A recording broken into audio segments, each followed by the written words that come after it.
bid'ah dalam perkara khilafiyah ni satu benda. Boleh tak bid'ah dalam masalah khilafiyah?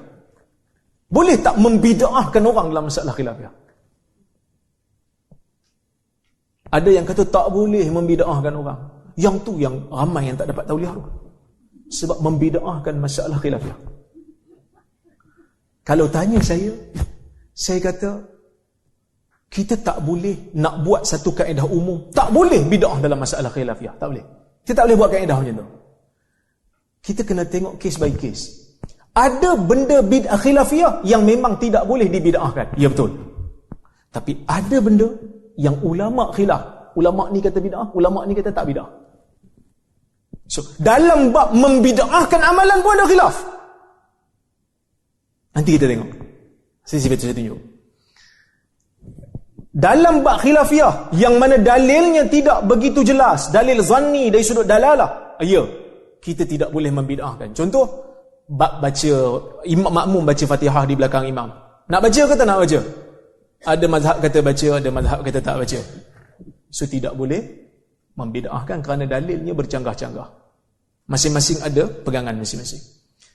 Tapi ada bab yang mana ulama berbeza pendapat. Mazhab ni kata benda ni bid'ah, mazhab ni kata benda ni tak bid'ah. Bahkan tengok apa kata Is bin Abdis Salam. Wa qad yukhtalafu fi ba'di dhalika fayaj'aluhu ba'dul ulama min al-bid'ah al-makruha wa yaj'aluhu akharun min as-sunan al-maf'ula ala ahdi Rasulillah sallallahu alaihi wasallam fama ba'dah. Wa dhalika kal-isti'adzah fi as-salah wal basmalah. Ada bab bid'ah yang dipercanggahi oleh ulama. Sebahagian ulama mengatakan ia bid'ah yang makruh, manakala sebahagian yang lain mengatakan ia adalah sunnah. Ada ulama yang bid'ahkan benda yang dianggap sunnah oleh mazhab lain. Relax aja. Tak ada pun istilah Wahabi keluar. Contoh, saya bagi contoh. Yang ni disebut oleh Al-Iz bin Abdis Salam, ulama Syafi'i. Dia kata, contohnya macam baca bismillah dalam salat. Kita mazhab Syafi'i baca bismillah tak? Baca bismillah kuat lagi kalau solat jahriyah kan. Majoriti ulama kata baca, kalau solat kuat tu baca pelan. Syafi'i baca kuat, majoriti baca pelan. Maliki makruh baca. Makruh je. Maksud kalau tak baca dapat pahala. Siapa berani kata Maliki Wahabi? Taklah. So, dia orang berbeza pendapat dalam masalah ni kerana dalil berbeza-beza. So, ijtihad berbeza-beza. Contoh khilaf dalam hukum bid'ah. Contoh khilaf. Ni, salam jama'i lepas solat. Zaman dulu bincang dah. Salam jama'i. So, lepas solat jemaah, salam beramai-ramai. Kita buat kan? Sebahagian masjid lah. Siap selawat lagi kan? Salam. Zaman dulu dia buat lepas maghrib, lepas subuh dan asar. Dia orang buat lepas subuh dan asar. Kenapa lepas subuh dan asar? Sebab waktu tu tak ada salat ba'diyah. So dia orang lepas zikir terus bangun, terus salam ramai-ramai. Zaman kita setiap waktu buat. Kan? Adalah sebahagian tempat yang setiap waktu buat. Benda ni tak dibuat di zaman Nabi. Itu disepakat. Tapi apa hukumnya? Khilaf. Sebahagian ulama mengatakan harus. Siapa kata harus? Imam Nawawi. Imam Nawawi dalam Majmu' dia kata tak apa. Sebab dia kata salam ni bukan salah. Salam je lah.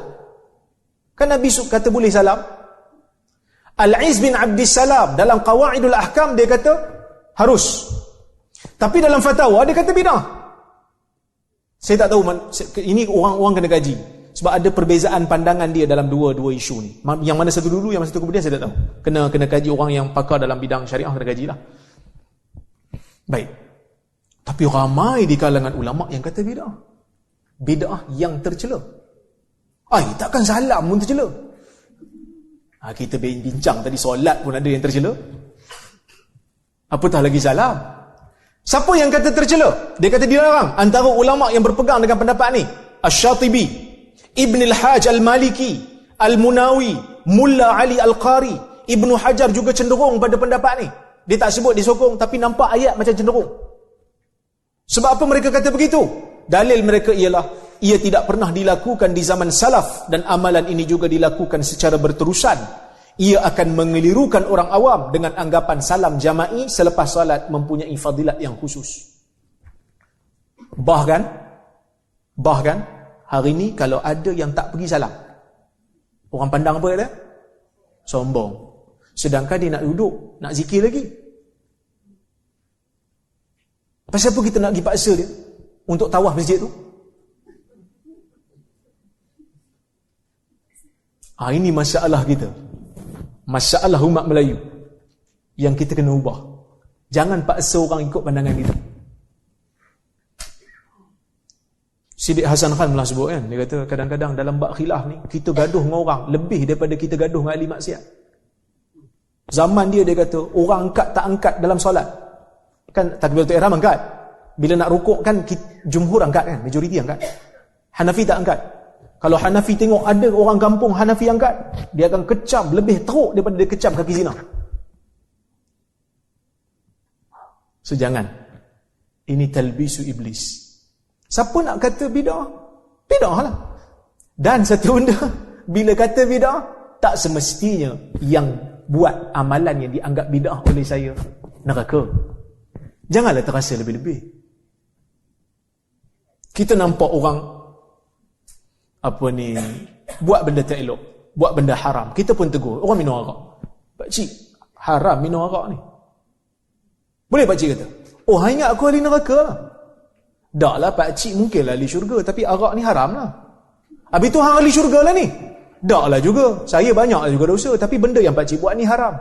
So tolong fokus, benda haram dengan pakcik beza. Pakcik buat benda haram, tapi banyak lagi benda baik yang pakcik buat yang mungkin akan menyelamatkan pakcik. Tapi yang tu haram. Tugas saya tegur yang tu. Pakcik nampak saya buat benda tak elok, pakcik tegur saya. Dan saya tak boleh kata, habis tu pakcik ahli syurga lah. Tak boleh juga. Kerana hukum amal dengan hukum orang beza. Baik. So kesimpulannya, khilaf dalam hukum bid'ah berlaku sejak zaman silam.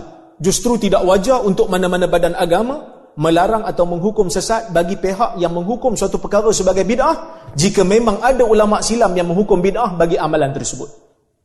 Menghukum bid'ah amalan tidak semestinya menghukum pelakunya sebagai ahli neraka.